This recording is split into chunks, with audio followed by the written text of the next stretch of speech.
آقا کریم نے ارشاد فرمایا جس نے استغفار کو لازم کر لیا تو اللہ تعالیٰ جل شانہ ہر غم سے، ہر مشکل سے، ہر تکلیف سے اس کے لیے کشادگی پیدا کر دے گا، ہر اذیت دور کر دے گا، اور ہر مشکل اور ہر پیچیدگی سے اس کے لیے راستہ پیدا کرے گا، اور اللہ تعالیٰ جل شانہ اس کو وہاں سے رزق دے گا جہاں اسے گمان بھی نہیں ہوگا۔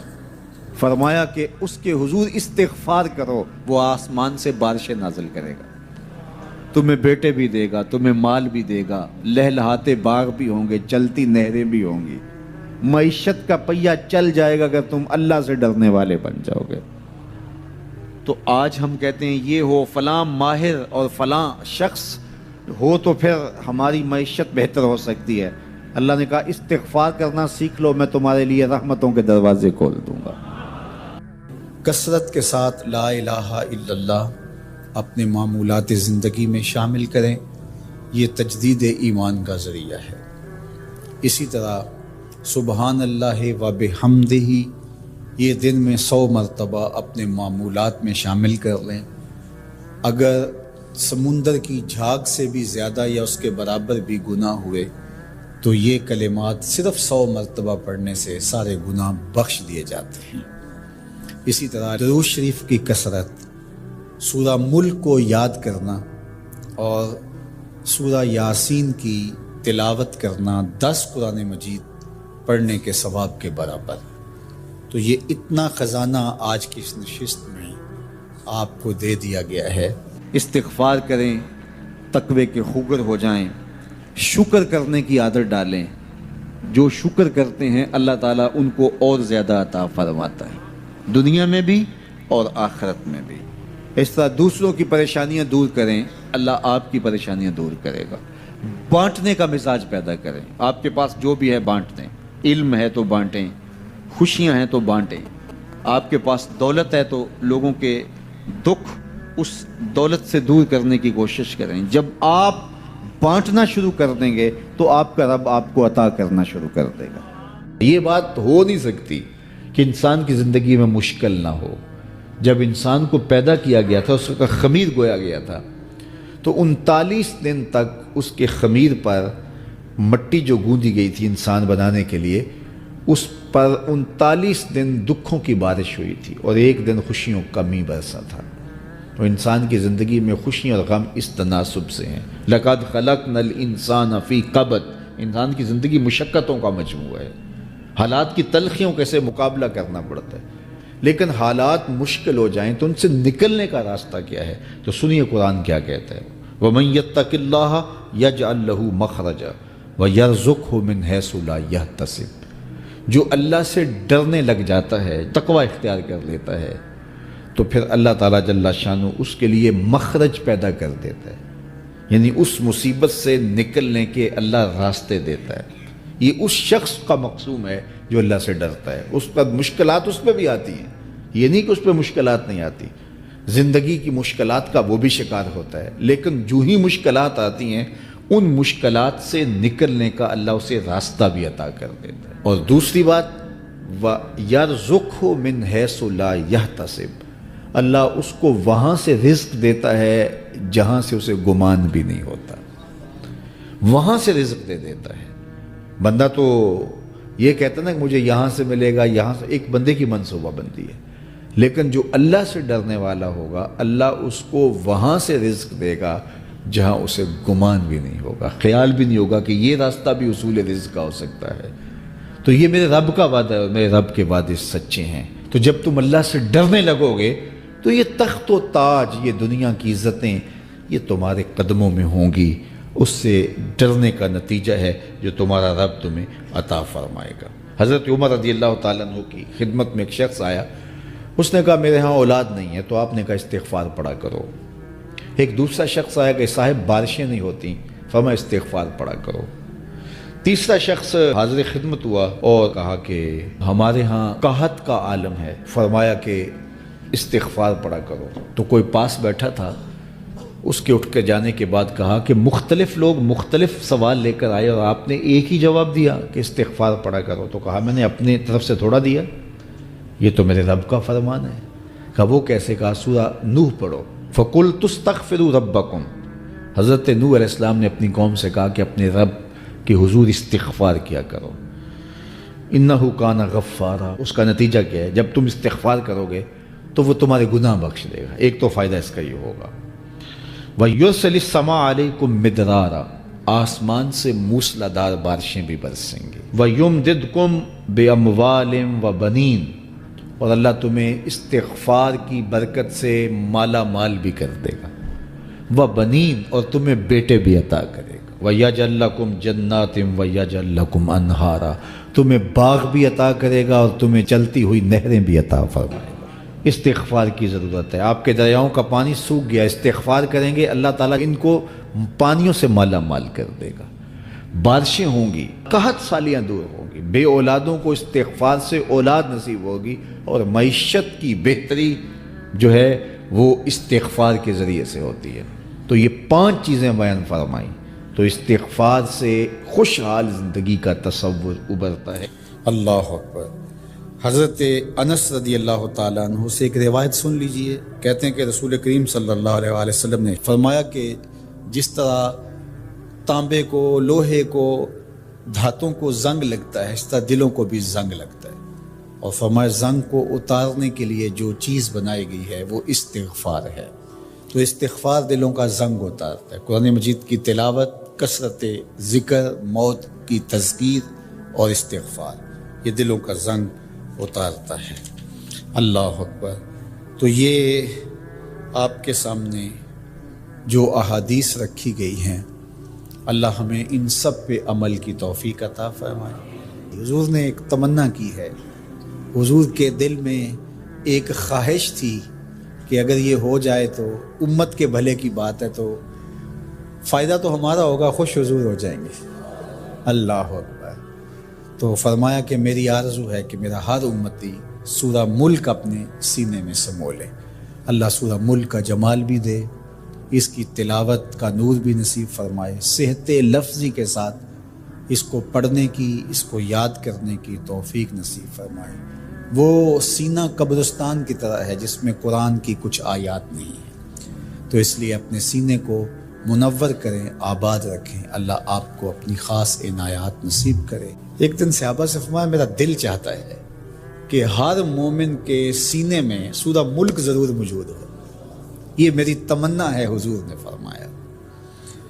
تو میں آرزو کروں گا جو مجھے سن رہے ہیں اس رمضان میں پھر کوشش کر کے یہ صورت یاد کر لیجیے۔ بہت بڑی صورت نہیں ہے حجم کے اعتبار سے، صرف 30 آیات ہیں۔ اگر 2 آیتیں روز یاد کریں تو آپ کو 15 دن لگیں گے، صرف 2 آیات۔ تبارک الذی بیدہ الملک وہو علی کل شیء قدیر، ایک تو یاد ہو گیا آپ کو، سبق کا آغاز ہو گیا۔ اب باقی 29 آیتیں رہ گئی ہیں۔ تو میں چاہوں گا کہ میرے جملہ سننے والے اور آپ جتنے لوگ موجود ہیں یہ ارادہ کریں، عزم مصمم، کہ ہم نے سورہ ملک یاد کرنی ہے، اور یہ میری آرزو نہیں ہے، یہ میرے حضور کی آرزو ہے۔ اللہ اکبر۔ تو حضور نے فرمایا اِنَّ سورۃ فی القرآن 30 آیۃ، فرمایا قرآن مجید میں ایک سورت ہے جس کی صرف 30 آیات ہیں۔ اگر کوئی شخص اس سورت کی تلاوت کرتا ہے تو اللہ تعالیٰ جل شانہ اس کی برکت سے اس کی مغفرت فرما دیتے ہیں۔ اور فرمایا کہ وَهِيَ تَبَارَكَ الَّذِي بِيَدِهِ الْمُلْكُ، اور وہ سورت ہے تبارک الذی بیدہ الملک، سورہ الملک ہے۔ مجھے امید ہے کہ آج جا کر ہی آپ جو ہے وہ اس سبق کو شروع کر دیں گے، اور اگر آپ کو 5 آیتیں بھی آج یاد ہو گئیں یا 3 آیتیں بھی یاد ہوگی تو آپ کو لگے گا کہ کوئی مشکل کام نہیں ہے۔ حضرت انس رضی اللہ تعالیٰ عنہ سے ایک روایت سن لیجئے، کہتے ہیں کہ رسول کریم صلی اللہ علیہ وآلہ وسلم نے فرمایا کہ جس طرح تانبے کو، لوہے کو، دھاتوں کو زنگ لگتا ہے، اس طرح دلوں کو بھی زنگ لگتا ہے، اور فرمایا زنگ کو اتارنے کے لیے جو چیز بنائی گئی ہے وہ استغفار ہے۔ تو استغفار دلوں کا زنگ اتارتا ہے۔ قرآن مجید کی تلاوت، کثرت ذکر، موت کی تذکیر اور استغفار، یہ دلوں کا زنگ اتارتا ہے۔ اللہ اکبر۔ تو یہ آپ کے سامنے جو احادیث رکھی گئی ہیں، اللہ ہمیں ان سب پہ عمل کی توفیق عطا فرمائے۔ کثرت کے ساتھ لا الہ الا اللہ اپنے معمولات زندگی میں شامل کریں، یہ تجدید ایمان کا ذریعہ ہے۔ اسی طرح سبحان اللہ و بحمدہ یہ دن میں 100 مرتبہ اپنے معمولات میں شامل کر لیں۔ اگر سمندر کی جھاگ سے بھی زیادہ یا اس کے برابر بھی گناہ ہوئے تو یہ کلمات صرف 100 مرتبہ پڑھنے سے سارے گناہ بخش دیے جاتے ہیں۔ اسی طرح درود شریف کی کثرت، سورہ ملک کو یاد کرنا اور سورہ یاسین کی تلاوت کرنا 10 قرآن مجید پڑھنے کے ثواب کے برابر۔ تو یہ اتنا خزانہ آج کی اس نشست میں آپ کو دے دیا گیا ہے، اللہ آپ کو جزائے خیر عطا فرمائے۔ تو یہ یاد کر لیں ماہ سیام کے اندر، انشاءاللہ آپ کو بڑا نور نصیب ہوگا۔ بہت ساروں کو تو یاد ہوگی، اور جس کو نہیں ہے تو پڑھنا تو آج سے شروع کر دے سورہ ملک روزانہ۔ لیکن باقی حضور کی جو آرزو تھی، حضور نے ایک تمنا کی ہے، حضور کے دل میں ایک خواہش تھی کہ اگر یہ ہو جائے تو امت کے بھلے کی بات ہے، تو فائدہ تو ہمارا ہوگا، خوش حضور ہو جائیں گے۔ اللہ اکبر۔ تو فرمایا کہ میری آرزو ہے کہ میرا ہر امتی سورہ ملک اپنے سینے میں سمو لے۔ اللہ سورہ ملک کا جمال بھی دے، اس کی تلاوت کا نور بھی نصیب فرمائے، صحت لفظی کے ساتھ اس کو پڑھنے کی، اس کو یاد کرنے کی توفیق نصیب فرمائے۔ وہ سینہ قبرستان کی طرح ہے جس میں قرآن کی کچھ آیات نہیں ہیں، تو اس لیے اپنے سینے کو منور کریں، آباد رکھیں۔ اللہ آپ کو اپنی خاص عنایات نصیب کرے۔ ایک دن صحابہ سے فرمایا میرا دل چاہتا ہے کہ ہر مومن کے سینے میں سورہ ملک ضرور موجود ہو، یہ میری تمنا ہے، حضور نے فرمایا۔ تو میں آرزو کروں گا جو مجھے سن رہے ہیں، اس رمضان میں پھر کوشش کر کے یہ صورت یاد کر لیجیے۔ بہت بڑی صورت نہیں ہے حجم کے اعتبار سے، صرف 30 آیات ہیں۔ اگر 2 آیتیں روز یاد کریں تو آپ کو 15 دن لگیں گے، صرف 2 آیات۔ تبارک الذی بیدہ الملک وہو علی کل شیء قدیر، ایک تو یاد ہو گیا آپ کو، سبق کا آغاز ہو گیا۔ اب باقی 29 آیتیں رہ گئی ہیں۔ تو میں چاہوں گا کہ میرے جملہ سننے والے اور آپ جتنے لوگ موجود ہیں یہ ارادہ کریں، عزم مصمم، کہ ہم نے سورہ ملک یاد کرنی ہے، اور یہ میری آرزو نہیں ہے، یہ میرے حضور کی آرزو ہے۔ اللہ اکبر۔ تو حضور نے فرمایا انا سورۃ فی القرآن 30 آیۃ، فرمایا قرآن مجید میں ایک سورت ہے جس کی صرف 30 آیات ہیں۔ اگر کوئی شخص اس سورت کی تلاوت کرتا ہے تو اللہ تعالیٰ جل شانہ اس کی برکت سے اس کی مغفرت فرما دیتے ہیں۔ اور فرمایا کہ وَهِيَ تَبَارَكَ الَّذِي بِيَدِهِ الْمُلْكُ، اور وہ سورت ہے تبارک الذی بیدہ الملک، سورہ الملک ہے۔ مجھے امید ہے کہ آج جا کر ہی آپ جو ہے وہ اس سبق کو شروع کر دیں گے، اور اگر آپ کو 5 آیتیں بھی آج یاد ہو گئی یا 3 آیتیں بھی یاد ہوگی تو آپ کو لگے گا کہ کوئی مشکل کام نہیں ہے۔ تو اس رمضان المبارک میں سورہ ملک ضرور یاد کر لیجئے گا۔ حضرت شیخ احمد مجدد الفسانی علیہ رحمہ فرماتے ہیں، جو شخص اپنے اوپر 10 چیزوں کو لازم کر لیتا ہے تو لازمی نتیجہ یہ ہوتا ہے کہ وہ متقی بن جاتا ہے۔ وہ 10 چیزیں کون سی ہیں؟ ماہ سیام کے ان حسین لمحوں میں ہمیں وہ 10 اوصاف اپنے اندر پیدا کرنے چاہیے تاکہ ہم متقی بن جائیں، اور متقی اللہ کے محبوب بندے ہیں۔ تقوی اختیار کرنے والے اللہ جل شانہ کی رحمتوں کے خاص مستحق ہیں۔ جنہیں تقوی کا نور نصیب ہوتا ہے وہ اللہ کی رحمتوں کے سائے میں آ جاتے ہیں۔ اگر ان پر مصائب، آلام، مشکلیں آتی ہیں تو ان کے تقوی کی وجہ سے اللہ انہیں راستے عطا کر دیتا ہے۔ وَمَن يَتَّقِ اللَّهَ يَجْعَل لَّهُ مَخْرَجًا وَيَرْزُقْهُ مِنْ حَيْثُ لَا يَحْتَسِبُ۔ اللہ اکبر۔ ارشاد فرمایا کہ جو اللہ سے ڈرتا ہے، تقوی اختیار کرتا ہے، اس کے لیے ہم مصیبت سے نکلنے کے راستے پیدا کر دیتے ہیں، اور اللہ جل شانہ اس کے لیے وہاں سے رزق عطا کرتا ہے جہاں سے اسے گمان بھی نہیں ہوتا ہے۔ تو یہ تقوی کا نتیجہ ہے جو اہل تقوی کو نصیب ہوتا ہے۔ تو حضرت شیخ نے 10 وہ امور بتائے جو اپنے اوپر لازم کر لینے سے تقوی نصیب ہوتا ہے۔ سب سے پہلی بات آپ فرماتے ہیں زبان کو غیبت سے بچائے۔ اتقاء کے حصول کے لیے زبان کو پاک کرنا ضروری ہے۔ انسان کے زیادہ تر گناہ اس کی زبان کی وجہ سے ہیں، اور غیبت یہ بدترین عمل ہے، اور اس کو بدکاری سے بھی برا قرار دیا گیا ہے۔ الغیبت اشد من الزنا۔ تو اپنی زبان کو غیبت سے بچائے۔ دوسری بات ارشاد فرمائی کہ بدظنی سے بچے، کسی سے خواہ مخواہ بدگمان ہو جانا اور اپنے دل کو کسی کے لیے میلا کر لینا اور اس کی بدگمانی دل میں پالنا، تو یہ تقوی کے منافی ہے۔ تو کسی کی بدگمانی سے، بدظنی سے اپنے دل کو بچائے، زبان کو غیبت سے بچائے، دل کو بدگمانی سے بچائے، اور مسخرہ پن سے بچے، بات بات پہ ٹھٹھے مار کے ہنسنا اور اس طرح کی زندگی بسر کرنا۔ اور آج کل تو جب بھی دوست احباب اکٹھے بیٹھتے ہیں تو سنجیدہ اور متین باتیں کم ہوتی ہیں، زیادہ وقت لطیفوں میں ہی کٹ جاتا ہے۔ انسان کو خوش مزاج ہونا چاہیے، اس کی طبع میں شگفتگی ہونی چاہیے، لیکن شگفتگی، خوش مزاجی اور مسخرہ پن میں فرق ہے، اس کو سمجھنا چاہیے۔ سنجیدہ اور متین زندگی یہ مومن کی زینت ہے، انسانیت کا حسن ہے۔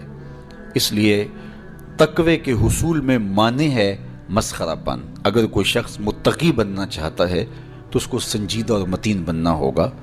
طبیعت کی خوش مزاجی یہ معنی نہیں ہے، لیکن مسخرہ پن اور چیز ہے، اس سے روک دیا گیا۔ چوتھی چیز حضرت شیخ احمد فرماتے ہیں کہ اپنی آنکھ کو حرام سے بچائے۔ اپنی آنکھ کی حفاظت کرنے سے تقوی حاصل ہوتا ہے۔ جب آنکھ خراب ہوتی ہے تو دل خراب ہوتا ہے، جب دل خراب ہوتا ہے تو پھر پورا بدن خراب ہو جاتا ہے۔ اس لیے وہ دروازہ جو کھلا ہے اور اس سے بدی شر اندر اتر رہی ہے، اور پھر اس سے آپ کا سارا نظم ہستی برباد ہو رہا ہے، تو اس دروازے کو بند کریں۔ تو اپنی آنکھ کو حرام سے بند کریں۔ پانچویں چیز ارشاد فرمائی ہمیشہ سچ بولے۔ جھوٹا شخص کبھی متقی نہیں ہو سکتا۔ اتقاء کے حصول کے لیے اپنے آپ کو سچ کا خوگر بنانا ہوگا۔ سچ کے بغیر کبھی نہ بولیں۔ جھوٹ بولنے والے کی زبان سے شر پھیلتا ہے، اور جب کوئی شخص جھوٹ بولتا ہے تو حدیث پاک میں آتا ہے اس سے بدبو نکلتی ہے، جس کو عام لوگ تو نہیں سونگھ پاتے، لیکن اللہ کے فرشتے 1 میل دور پیچھے ہٹ جاتے ہیں۔ تو مومن سچا ہوتا ہے، مومن جھوٹا نہیں ہوتا، اور تقوی کے حصول کے لیے سچ شرط ہے۔ چھٹی چیز ارشاد فرمائی ہر حال میں اللہ کا احسان مانے۔ جب کوئی بھی انسان پر بہتری آئے تو اس وقت یہ کہے کہ یہ میرے رب کا احسان ہے کہ مجھے یہ حاصل ہوا ہے۔ بہت سارے لوگ اپنی محنت کا نتیجہ قرار دیتے ہیں کہ یہ میں نے کیا تو اس کے نتیجے میں یہ ملا۔ بسا اوقات آپ کتنا سیدھا کام کر رہے ہوتے ہیں، کتنی محنت کر رہے ہوتے ہیں، لیکن نتیجہ اس کے برعکس آ رہا ہوتا ہے۔ سیدنا علی المرتضیٰ رضی اللہ تعالیٰ عنہ فرماتے ہیں میں نے اللہ کو اپنے ارادوں کی شکست سے پہچانا، تو یہ اس کی کرم نوازی ہے کہ اس نے ایسا کر دیا۔ صحت میرا کمال نہیں، یہ اللہ کی عطا ہے۔ علم میرا کمال نہیں، یہ اللہ کی عطا ہے۔ لہجوں کی خوبصورتی یہ اس کی عطا سے ممکن ہے۔ اس نے آنکھوں میں روشنائی رکھی، اس نے توفیق عمل نصیب فرما دی، اس نے اچھائی کی راہوں پہ گامزن کیا۔ ماہ صیام میں روزہ رکھنے کی توفیق ہوئی، صلاۃ التراویح میں حاضری کا موقع میسر آیا، دیگر صالح اعمال تلاوت کلام مجید نصیب ہوئے، تو مت سمجھے کہ یہ کوئی میرا کمال ہے، اللہ کا احسان مانے گا تو غرور پیدا نہیں ہوگا، تکبر پیدا نہیں ہوگا۔ تو ہر حال میں اللہ کا احسان مانے، جو بھی خیر اس کو ملے وہ کہے یہ میرے رب کی طرف سے ہے، اور اگر اس کا کرم نہ ہوتا تو یہ عمل مجھے نصیب نہ ہوتا۔ اور کتنے عمل ہیں کہ نصیب ہونے کے بعد عجب سے، تکبر سے، ریاکاری سے برباد ہو جاتے ہیں۔ کیتی کتری پئی کھو محمد تے سکہ بنیا زردہ، کتنے عمل ہیں کہ برباد ہو جاتے ہیں، تکبر آ گیا، عجب آ گیا، ریاکاری آ گئی، تو یہ اس کی طرف سے ہی ہے۔ تو جب یہ کہے گا تو عجب، تکبر، غرور کچھ پیدا نہیں ہوگا، تو پھر عمل قبول ہوگا اور انسان تقوی کی منزل تک پہنچے گا۔ 7ویں چیز، اپنا مال راہ حق میں خرچ کرے، ناحق راستے پر 1 درہم بھی خرچ نہ کرے۔ کمایا ہوا مال راہ حق میں خرچ کرنے سے اتقاء کی دولت نصیب ہوتی ہے۔ اللہ قیامت کے دن بندے کے قدم اپنے حضور سے ہٹنے نہیں دے گا جب تک اس سے 3 سوال نہیں کر لے گا۔ ان میں سے ایک سوال یہ ہوگا کہ مال کمایا کہاں سے، مال خرچ کہاں کیا۔ جس طرح مال حلال کمانا ضروری ہے، مال کو جائز جگہوں پہ خرچ کرنا بھی ضروری ہے، حق کے راستے پہ خرچ کرنا بھی ضروری ہے۔ اس لیے یہ اپنی طبع کے اندر لازم کر لے کہ کبھی بھی اس کا مال کسی ناجائز اور فضول کام میں خرچ نہ ہو، راہ حق میں اس کا مال لگے۔ 8ویں چیز، نفس کے لیے کبھی بڑائی بلندی نہ چاہے، اس سے طبیعت میں سرکشی آئے گی اور تقوی کے راستے میں یہ عمل مانے ہے۔ اور نمازوں کی حفاظت کرے، نمازوں کی اگر حفاظت نہیں کرتا تو باقی سارے عمل اس کے پاس ہیں، تو وہ متقی کیسے بن سکتا ہے؟ چونکہ یہ تو اسلام کا بنیادی فریضہ ہے جو اہل ایمان پر لازم کیا گیا ہے، جو کسی صورت کے اندر بھی، حتیٰ کہ حالت بیماری کے اندر بھی معافی جس کی نہیں ہے، سفر کے اندر بھی نماز کی معافی نہیں، مختصر کر دی گئی، قصر کر دی گئی، لیکن معافی نہیں دی گئی، حالت جنگ کے اندر بھی اس کی معافی نہیں ہے۔ تو نمازوں کی محافظت کرے۔ اور 10ویں چیز، حضرت شیخ فرماتے ہیں عقیدوں کی صحت کا خیال رکھے، اپنے عقیدے، اپنے نظریات خوبصورت رکھے۔